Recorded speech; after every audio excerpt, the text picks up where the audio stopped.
Pegue aí a palavra de Deus e abra comigo em Apocalipse, capítulo de número 2, no verso de número 1. Escreve ao anjo da igreja que está em Éfeso, melhor dizendo. Lembrando que esse anjo aqui, de nada tem a ver com uma criatura celestial. Anjo, a palavra anjo está ligado a mensageiro. A carta é para o líder. Nós podemos dizer aqui que é ou um bispo ou um presbítero, alguém ali, um pastor, alguém que está liderando a comunidade cristã na igreja de Éfeso. Então o anjo aqui está ligado a mensageiro. A carta é justamente para essa liderança. Quando Deus quer tratar com a congregação, Ele primeiro parte da liderança para baixo, o cabeça, começa com o cabeça da congregação, a liderança. Isso diz aquele que tem na sua destra as 7 estrelas, que anda no meio dos 7 castiçais de ouro. Versículo 2: eu sei as tuas obras e o teu trabalho e a tua paciência, e que não pode sofrer os maus, e puseste à prova os que dizem ser apóstolos e o não são, e tu os achaste mentirosos. Você vê que já naquela época, muitos anos atrás, já existia falsos apóstolos, né? E eles aprenderam por causa da advertência do apóstolo Paulo. Você lembra, logo quando o apóstolo Paulo ele está partindo da igreja de Éfeso, ele diz que entrariam no meio do rebanho, lobos, né, devoradores e tal, que não perdoariam o rebanho. Paulo deixa esse alerta para que os cristãos de Éfeso viessem a ficar bem despertos em relação a isso. Paulo, ele dá esse alerta à igreja de Éfeso e parece que eles acataram muito bem isso, ao tal ponto que eles colocavam à prova. Então, experimentar alguém que se diz apóstolo, ou colocar à prova, não é? Segundo os princípios bíblicos, faz parte. Versículo 3: sofreste e tens paciência, trabalhaste pelo meu nome e não te cansaste. Era uma igreja que trabalhava bastante, inclusive trabalhavam para anunciar o nome de Cristo. Incessantemente eles trabalhavam muito. Verso 4: tenho porém contra ti que deixaste a tua primeira caridade. Lembra-te, pois, de onde caíste e arrepende-te. Pratique as primeiras obras, quando não, brevemente a ti virei e tirarei do seu lugar o teu castiçal, se não te arrependeres.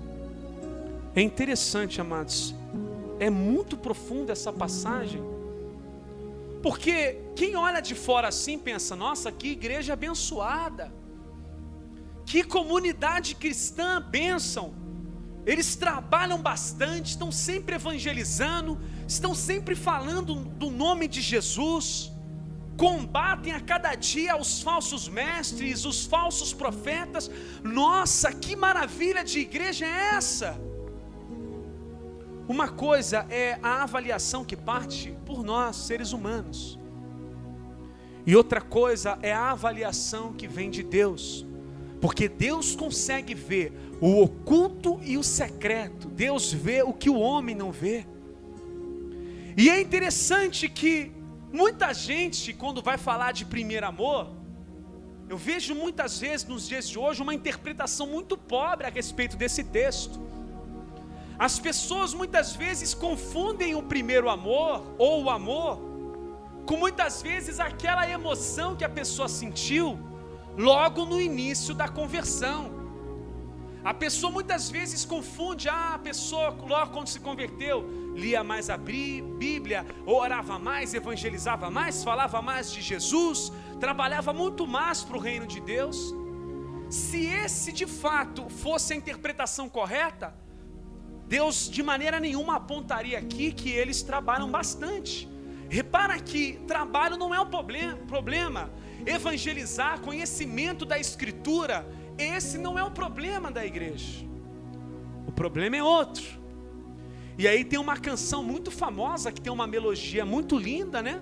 Que as pessoas sempre cantam dizendo: quero voltar ao primeiro amor, ao primeiro amor, eu quero voltar a Deus.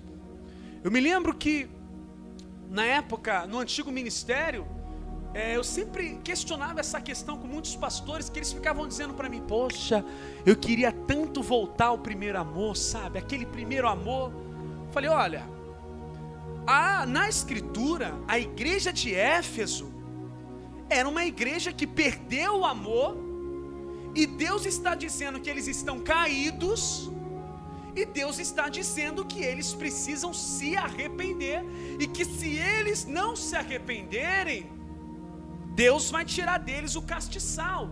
Está ligado tipo a uma condenação, se não se arrepender.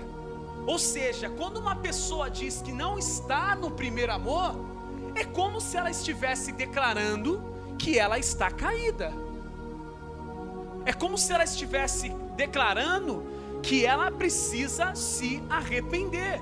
É como se ela estivesse declarando que ela está num perigo tão grande, ao tal ponto de Deus retirar dela a sua presença. A presença do Espírito Santo se retirar da vida dela. E aí, passa-se o tempo, a pessoa continua cantando a mesma coisa.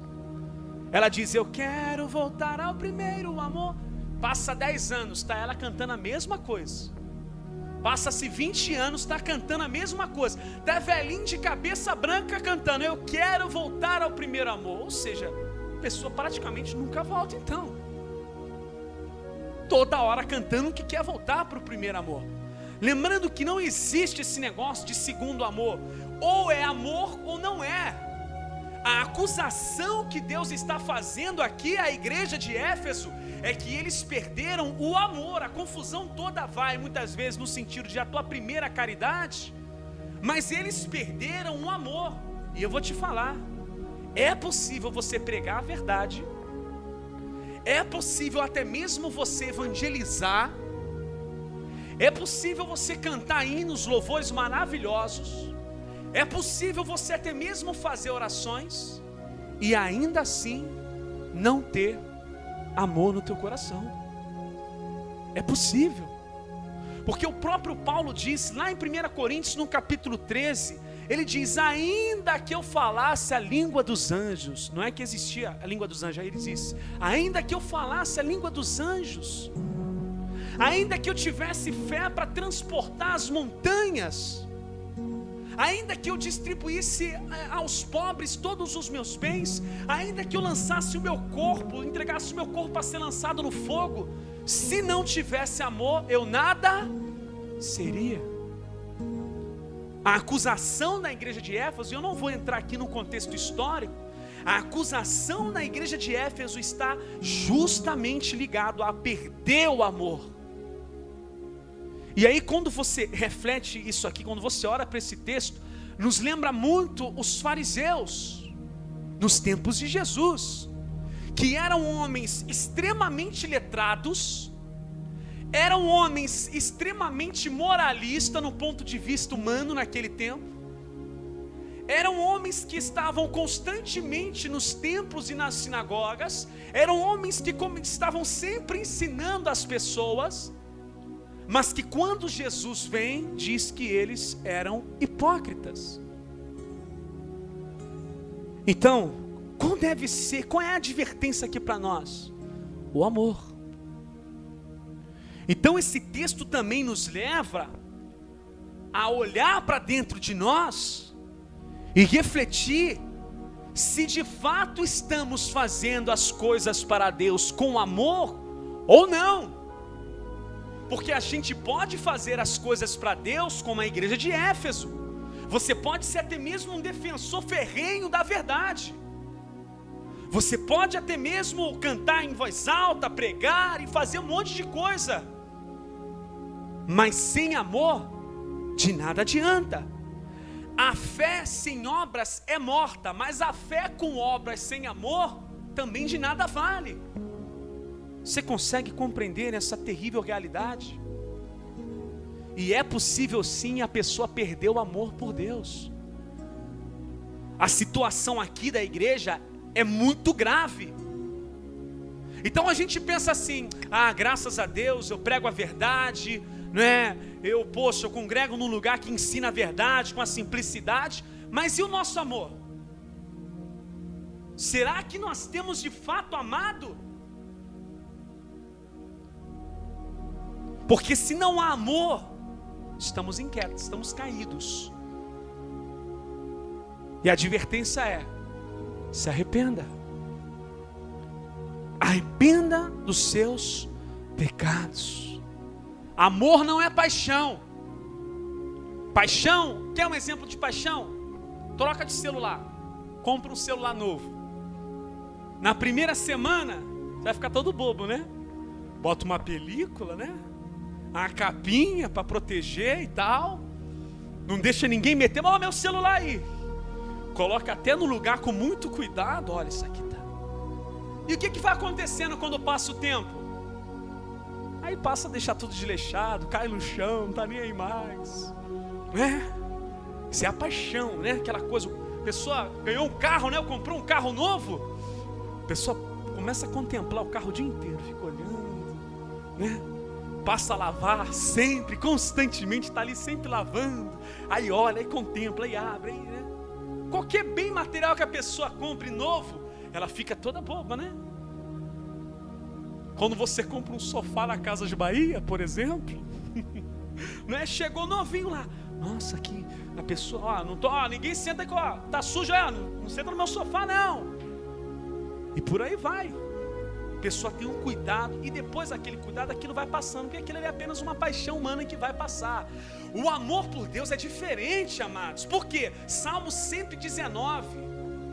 Esses dias um pastor amigo meu, pastor Roberto, né? Deve estar nos assistindo também. Beijo pro teu coração, meu amigo. Um grande abraço para você. Ele mandou uma passagem para mim e tem tudo a ver com essa mensagem de hoje. No Salmo 119, verso 92 diz: se a tua lei não fosse o meu prazer, o sofrimento já teria me consumido. E quando fala de prazer, não está ligado ao carnal, está ligado ao amor que a pessoa tem por Deus e pela sua lei. É possível perder o amor de Deus. E não se trata de primeiro ou segundo amor, se trata do amor. Ou você ama, ou você não ama. Segundo Jesus, ou é sim, sim, ou não, não. Então, se você tem esse costume ainda aí de dizer: eu queria tanto voltar ao primeiro amor, cuidado com isso. Cuidado com essas tradições religiosas, muitas vezes, que impedem você de ter uma clareza real do texto da Escritura Sagrada. Vamos comigo, pegue aí a palavra, vai comigo em Crônicas. Primeiro livro de Crônicas. Perdeu o amor, meu irmão? Perdeu tudo. Imagina, pregar sem amor. Tem pessoas que você, prega muito, é oratória, a pessoa tem dom de oratória. Mas às vezes ela está ali pregando muito, ensinando até a verdade, mas não significa que ela ama mais. Quer um exemplo disso? Né? Mateus capítulo 7, quando Jesus fala que num grande dia muitos dirão: Senhor, Senhor, profetizei no teu nome, preguei no teu nome, fiz maravilhas no teu nome. E ele dirá: apartai-vos de mim, malditos, que praticais a iniquidade. Você acha que sem amor alguém entra no reino de Deus?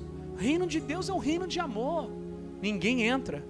Por isso que ele está dizendo para a igreja de Éfeso: olha, vocês precisam se arrepender. Vocês acham que porque vocês fazem muita obra, está tudo bonitinho, está tudo certo? Vocês acham que porque vocês combatem os falsos mestres, vocês estão bem? Voltem ao amor. Achou aí, irmão? 1 Crônicas capítulo 28, no verso 9, diz assim.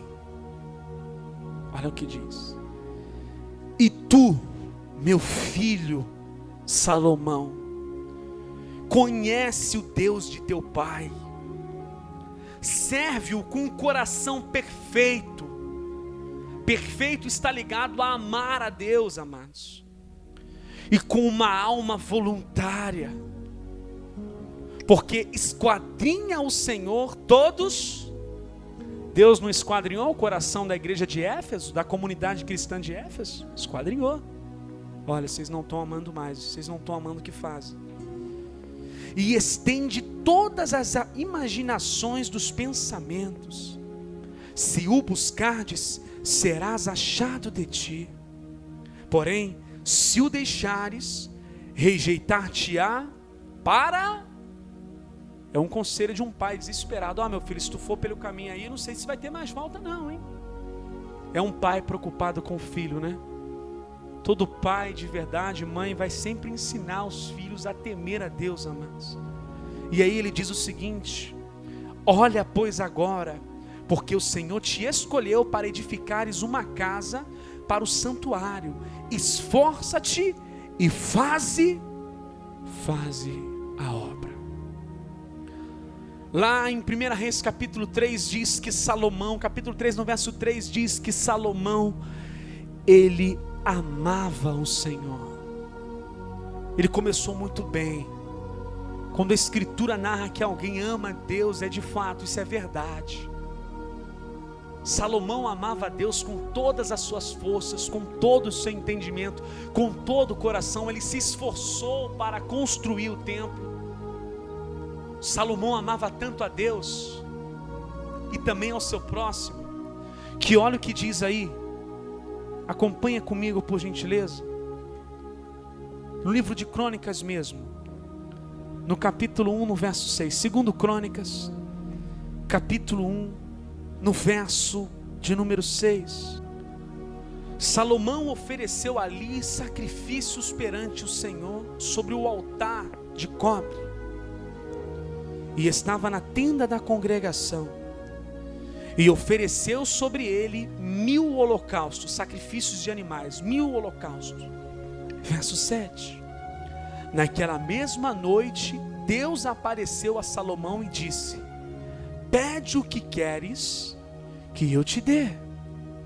Salomão disse a Deus: tu usaste de grande beneficência com Davi meu pai, e a mim me fizeste rei em seu lugar. Agora, pois, ó Deus, confirma-me a tua palavra dada a Davi, meu pai, porque tu me fizeste rei sobre um povo numeroso como o pó da terra. Dá-me, pois, agora sabedoria e conhecimento, para que possa sair e entrar perante este povo. Porque quem poderia julgar a este tão grande povo? Quando uma pessoa, ela ama a Deus, suas petições não são egoístas. Lembra na carta que Tiago escreveu para os hebreus? Tiago disse que eles não estavam recebendo porque eles estavam pedindo mal. E quando eles iam pedir, eles pediam apenas por seus próprios deleites e satisfação pessoal. Você sabia que quando você pede por alguém, ou você pede algum dom em prol de servir as pessoas, você sabia que Deus ele acrescenta muito mais na sua vida? Você sabia, você lembra de Jó? Quando Jó orava pelos seus amigos, apesar de Jó ser de alguma forma caluniado pelos seus amigos, apesar de Jó ter sido acusado pelos seus amigos que tudo que de ruim que estava acontecendo com ele é por causa que ele tinha pecado, talvez ele tinha pecado, julgaram Jó de forma errada. Mesmo assim, Jó, como um servo de Deus, ele orou pelos seus amigos e Deus transformou a maldição em bênção. A bênção de Deus veio justamente quando Jó orava pelos seus amigos. Como tem sido as tuas orações? Como tem sido as nossas orações? Será que é a oração só em prol da gente próprio? Será que nós temos orado pelos nossos entes queridos, pelos nossos irmãos e também pelos nossos inimigos? Aquela pessoa que fala assim: poxa, eu não vou com a cara daquela pessoa. Que você fala assim: poxa, parece que é uma coisa estranha, não bato com aquela pessoa. É essa aí que você tem que orar. É essa aí mesmo que você tem que orar. Poxa, aquela pessoa parece ser insuportável. É essa pessoa aí que você tem que orar. Teu cristianismo se mostra quando você faz isso. Ora pelos teus inimigos. E Salomão está pedindo justamente dom de sabedoria para ajudar as pessoas, para ajudar o povo. E olha o que vai acontecer quando você pede algo em prol das pessoas. Olha o que Deus faz na tua vida. Verso 11. Então Deus disse a Salomão: porquanto houve isso no teu coração e não pediste o que? Riquezas. Hoje em dia o que mais as pessoas vão pedir para Deus é dinheiro e riqueza, né? Faz voto, faz campanha da casa própria, da satisfação do negócio próprio. Deus falou: você não pediu riqueza, você não pediu fazenda, nem honra, você não pediu a morte dos que te aborrecem, nem tampouco pedisse muitos dias de vida, mas pediste para ti sabedoria e conhecimento, para poderes julgar a meu povo, sobre o qual te pus rei. 12. Sabedoria e conhecimento te são dados, e te darei riquezas. Olha aí, ó, Deus te acrescenta muito mais. Te darei riquezas, fazendas, honra, ao qual rei antes de ti teve, e depois de ti tal não haverá. Deus acrescentou muito mais na vida de Salomão. Porque quando uma pessoa ela pede as coisas, faz por amor, Deus só tende a acrescentar na vida dela. E aí Salomão ele vai tocando o seu reinado, vai fazendo tudo certinho, edifica o templo é inaugurado, Deus desce com a sua presença. Tanto é que está escrito lá: se o povo que se chama pelo meu nome orar, né, se arrepender dos seus maus caminhos, eu ouvirei do céu, perdoarei o pecado, sararei a sua terra. E agora estarão os meus olhos atentos à oração desse lugar, e os meus ouvidos também. Coisas vão acontecer na vida de Salomão. Por isso que tem muita gente que às vezes se apega em versículos que aparentemente dá uma ideia de determinismo. Tem muitas pessoas que se pegam ao fato: eu sou um escolhido de Deus, o que acontecer não importa, eu vou estar sempre firme. Muita gente se apega a essa ideia de ser escolhido: eu sou um predestinado. E muitas vezes vive sua vida de qualquer maneira. Salomão foi um escolhido de Deus, mas olha só o que vai acontecer com ele, querido. Uma das coisas mais horríveis que você pode imaginar. 1 Reis, capítulo 11, no verso de número 1. Amados, a sabedoria de Salomão é algo extremamente incrível. Se você já leu o livro de Provérbios, se você já leu o livro de Eclesiastes, você fica encantado. Tamanha sabedoria que estão nesses livros, amados. Conselhos para tudo na vida. Você fica apaixonado. Lê Provérbios, Eclesiastes, Cantares, conselhos maravilhosos. Você vê realmente sabedoria de Deus, inspiração divina. Mas olha o que vai acontecer aos poucos. Não foi da noite para o dia, aos poucos. O amor de Salomão foi se perdendo. Por que foi se perdendo? Capítulo 11, verso 1 de 1 Reis. E o rei Salomão amou muitas mulheres estranhas. Já está errado, né? Deus proibia se casar com mulheres estranhas. E isso além da filha de Faraó, Moabitas, Amonitas, Edomitas, Sidônias e Etéias. 2. Das nações que o Senhor tinha dito aos filhos de Israel: não entrareis a elas, e a elas não entrarão a vós. De outra maneira perverterão o vosso coração para seguirdes os seus deuses. A estas se uniu Salomão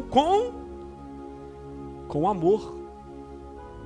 Salomão troca o amor que ele tem por Deus com o amor eros, com o amor carnal. Salomão abandona a Deus por perversão sexual. Salomão nesse exato momento é minado e o seu coração vai deixando a cada dia de amar o Senhor. 3, olha só a perversão sexual de Salomão. Tinha quantas, amados? Não ri não, hein, irmãos. Cuidado, hein? Tinha 700 mulheres. Você vê a depravação do ser humano. Por isso que eu digo, amados, o camarada pode ter a mulher mais bonita do mundo. Se ele não se arrepender dos seus pecados, a depravação certamente vai tomar o coração. E muitas vezes vai acontecer a traição. O homem é depravado, amados. O que mais você vê por aí? Camarada casado com mulher bonita, atrás de prostituta, de outras mulheres. Salomão parecia que ele nunca era saciado. Parece um absurdo, né? Na época até o MC Catra, né, que tinha várias mulheres, citou esse texto. Eu tenho muitas mulheres mesmo. Salomão tinha 700 mulheres, 1000 mulheres, 700 mulheres e 300 concubinas. Porque tem gente que é assim, usa a Bíblia como pretexto para pecar, né? Tem muita gente que é assim, eu vou viver da minha maneira, eu vou viver do meu jeito. Quando eu tiver bem velhinho, eu vou fazer igual o ladrão da cruz, me arrependo e estou no céu. Pode ser pego de surpresa, como um ladrão na noite, né? Cuidado, que só de pensar assim, já mostra que o coração não está convertido ao Senhor. É claro, olha a quantidade de mulher estranha, mulher com várias culturas diferentes. O que a Bíblia manda? Né? Andarão os dois juntos se não tiver um comum acordo? Tem que ter acordo. Como é que um homem de Deus vai se casar com uma mulher ímpia? Ela vai corromper o coração do servo de Deus. Não tem como um negócio desse. Porque sucedeu que no tempo da velhice de Salomão, poxa, Salomão, logo na velhice, foi tão bem, né? Logo na velhice.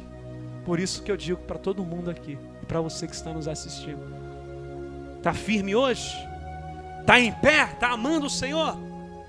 Cuidado para que não caia. Está jovem ainda? Cabelo está preto ainda, igual o meu assim, ó. Cuidado, tem muitos anos pela frente. Não vai ficar igual Salomão não, hein? Pelo amor de Deus. Guarda no Senhor, a tua palavra escondi, guardada no meu coração, para não pecar contra ti.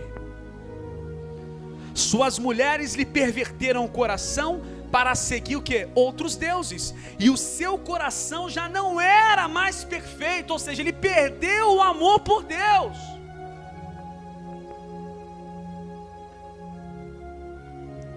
Seu Deus, como o coração de Davi, seu pai. Davi também teve queda, Davi caiu. Mas Davi, amado, se arrependeu e conseguiu até o final. Com cabeça branca ele disse: Senhor, não me desampare no tempo da minha velhice, quando me faltar força para servir. Ao tal ponto que ele dá conselho para Salomão: Salomão, serve o Deus de teu pai. Toma cuidado, não se corrompa com mulheres, Salomão. Então não acha que eu tenho muitos dons. Cuidado, isso não quer dizer nada. Eu tenho muito talento eu tenho uma oratória maravilhosa, conheço muito a Bíblia. Deus vai me salvar porque eu conheço a Bíblia. Deus vai me salvar porque eu participo de debate, evangelizo. Cuidado, sem amor nada vale. Olha, 5. Porque Salomão andou em seguimento de Astarote, deusa dos Sidônios, e em seguimento de Milcom, a abominação dos amonitas. Assim fez Salomão, que era mau aos olhos do Senhor, e não perseverou em seguir ao Senhor como Davi seu pai. 7. Então edificou Salomão um alto a Quemós, a abominação dos moabitas, sobre o monte que está diante de Jerusalém. Olha que coisa horrorosa. E a Moloque, a abominação dos filhos de Amon. Moloque era uma entidade idolatrada pelos amonitas, que era as pessoas pegavam suas crianças e depositavam ali, jogavam no fogo, sacrificavam suas crianças. Por isso que talvez você deve ver um homem de Deus que talvez teve uma queda horrorosa e se afastou do Senhor. Talvez você fique assim: nossa, nem acredito que aquilo aconteceu com aquela pessoa. Aconteceu com Salomão, meu irmão. Aconteceu com Salomão. Olha que tristeza, um homem que amava a Deus, que pediu sabedoria, depois a sabedoria toda que ele fez foi para quê? Para conquistar mulheres e outros povos. Tem gente que é assim, enquanto é pequenininho, humildezinho, teme a Deus, que é uma beleza, mas basta ficar um pouquinho grande, que se corrompe.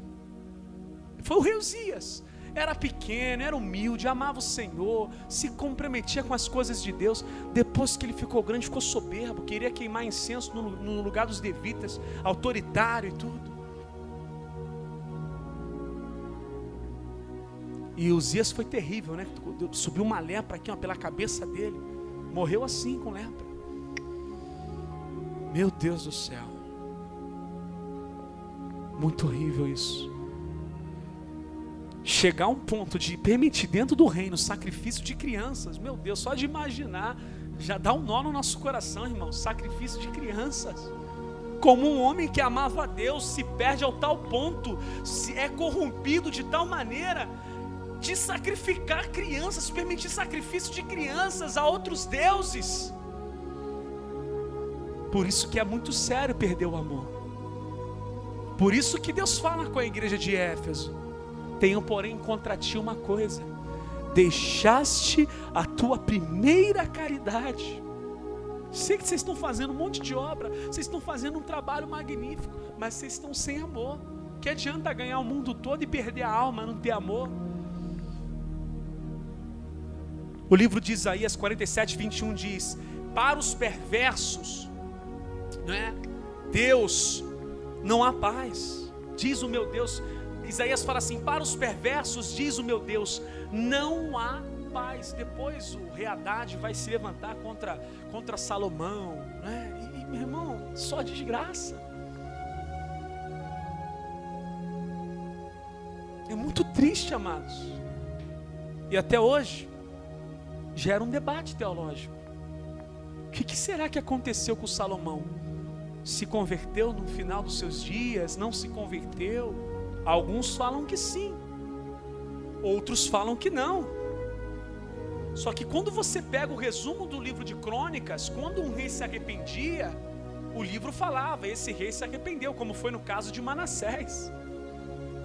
No caso de Salomão, não há nenhum indício.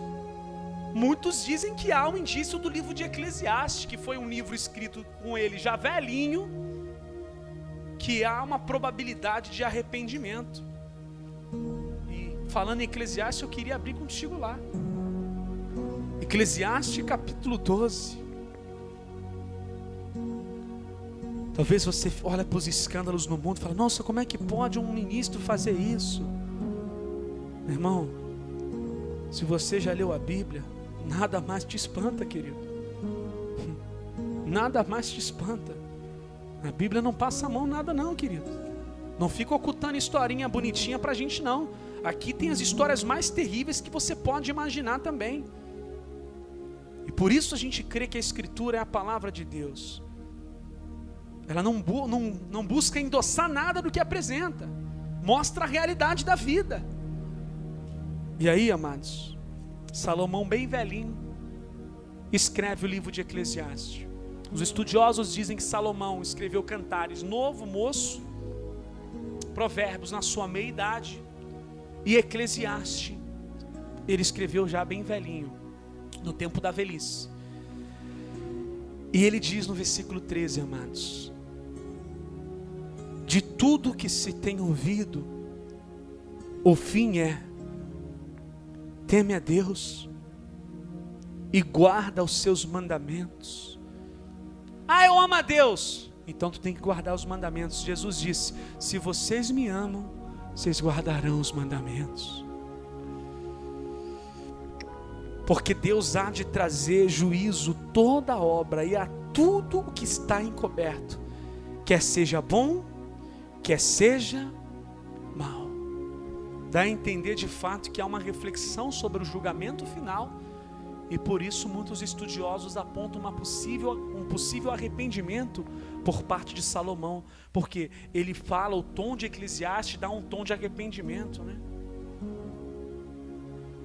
Ao tal ponto que ali em Eclesiastes também ele fala sobre a corrupção com as mulheres, ó. Não estava no script aqui, mas eu vou ler para você. Eclesiastes capítulo 7. Olha só, vê se não tem um tom de arrependimento, ó. Capítulo 7, verso 26, olha o que ele diz. Eu achei uma coisa mais amarga do que a morte, a mulher cujo coração são redes e laços, e cujas mãos são como ataduras. Quem for bom diante de Deus escapará dela, mas o pecador virá a ser preso. Ou seja, parece que ele está contando o que aconteceu com ele mesmo, né? Ele ficou aprisionado com as mulheres.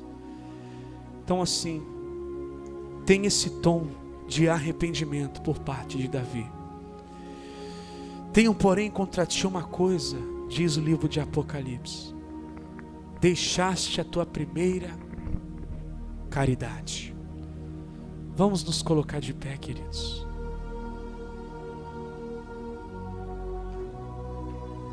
Salomão se corrompeu.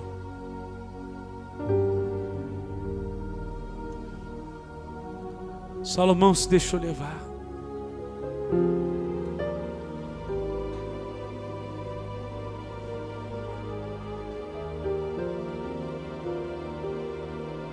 Então, eu tenho muito conhecimento. Tem mesmo? Teme a Deus? Não temo não, então não adianta. Não adianta nada, pode ter formatura, pode ter diploma, mestrado, doutorado. Isso aí diante de Deus, quando chegar lá no grande dia, isso aí não quer dizer nada. Temor do Senhor é o princípio de toda sabedoria.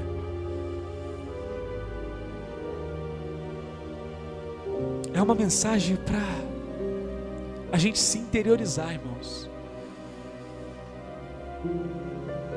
e fazer a oração: Senhor, que o teu amor nunca saia da minha vida.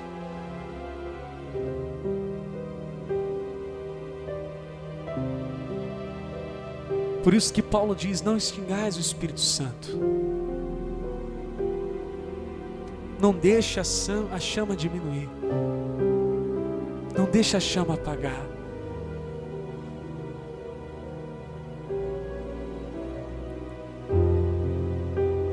Eu quero sentir esse amor, Jesus.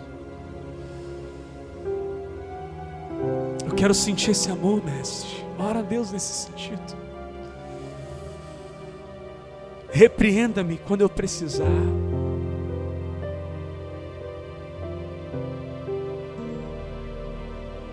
Oh, meu mestre, me repreenda quando precisar.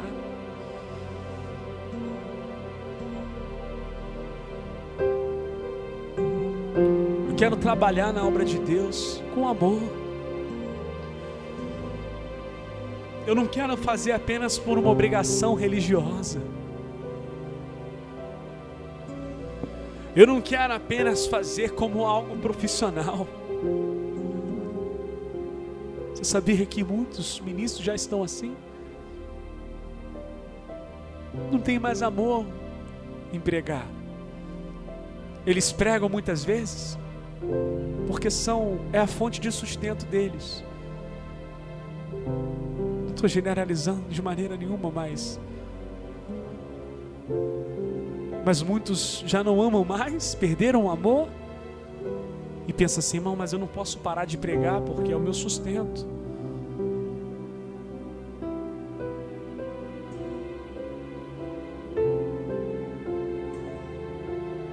A Bíblia vai dizer que os fariseus evangelizavam as pessoas. Eles percorriam quilômetros para fazer discípulos. Jesus falou que eles faziam discípulos 2 vezes filhos do inferno. Quão poderoso é um ensinamento errado. Poderoso é para levar uma pessoa para o mau caminho, mas a verdade liberta. Mas sem amor Tu pode libertar as pessoas que vão estar te ouvindo através de Jesus. Mas sem amor não vai adiantar nada.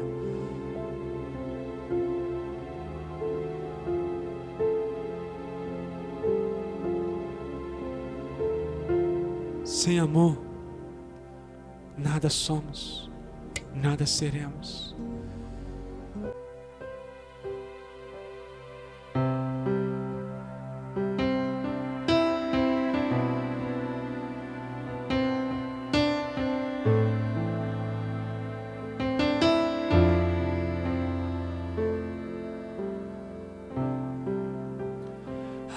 Que saudade,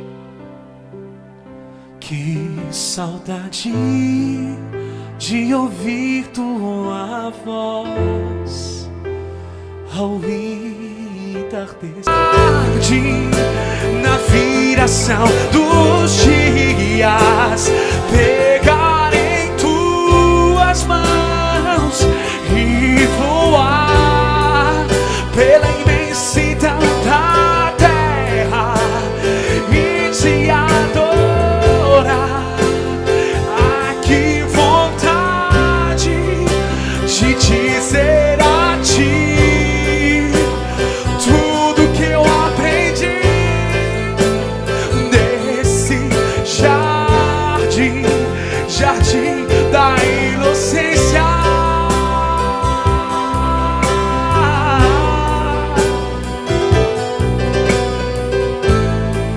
Gloriosa presença de Deus nessa noite, gloriosa presença do Espírito Santo aqui. Onde há quebrantamento, onde há verdade no íntimo, onde há sinceridade, Deus habita, Deus ali está. Deus ama a sinceridade no íntimo. Eu quero te amar mais, Senhor. Quero te amar mais, Senhor.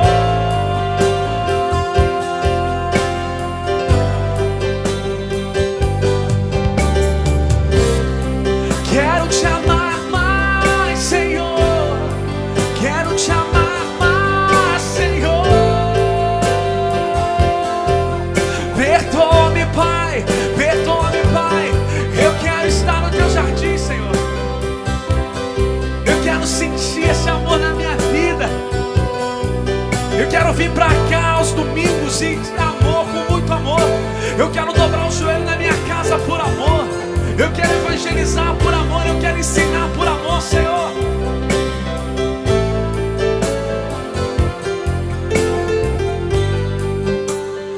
Ah, que vontade, o coral, de andar pelo jardim, na viração.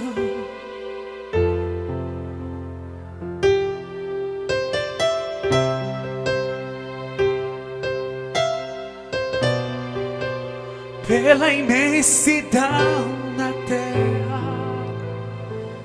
e te adorar. Ah, meu Deus, meu Deus, Senhor Jesus Cristo. Oh, que gloriosa presença, que fervor, amados, do Espírito Santo. Ele está tocando nos corações.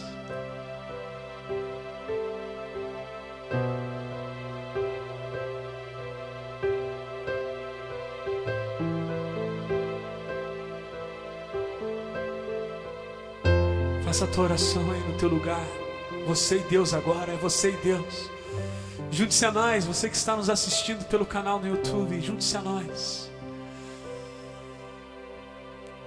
Chore, chorai as vossas misérias, se lamente, se lamente. Lamente-se.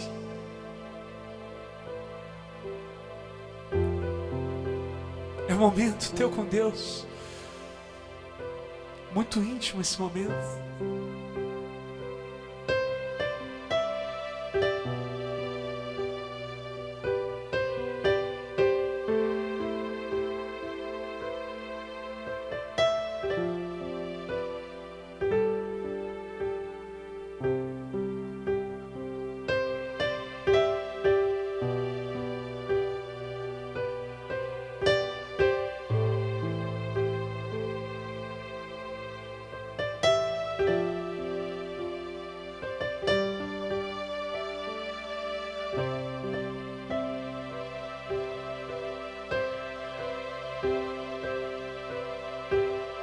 momento de oração.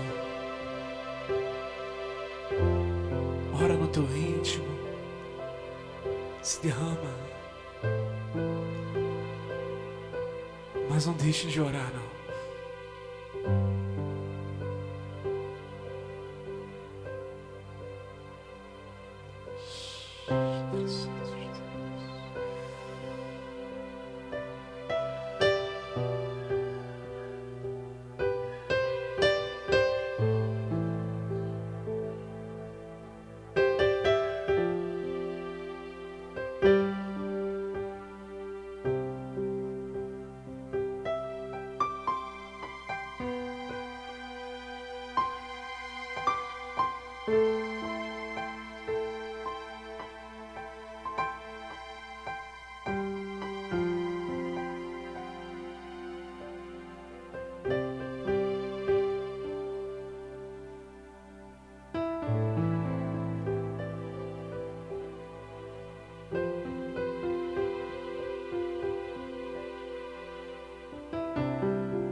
O céu começa a se abrir, toda a terra se dobrou a ti. Cristo, Rei dos Reis, veio nos buscar.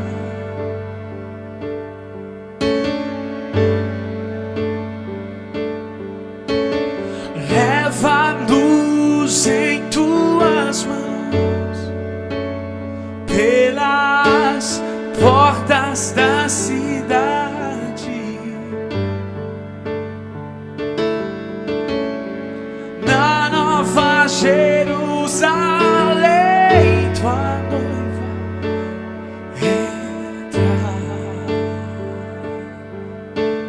Mais uma vez o céu começa a se abrir. O céu começa a se abrir, toda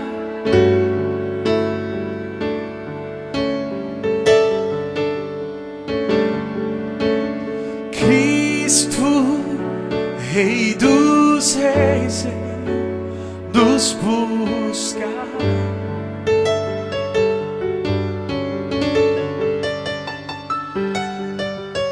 Leva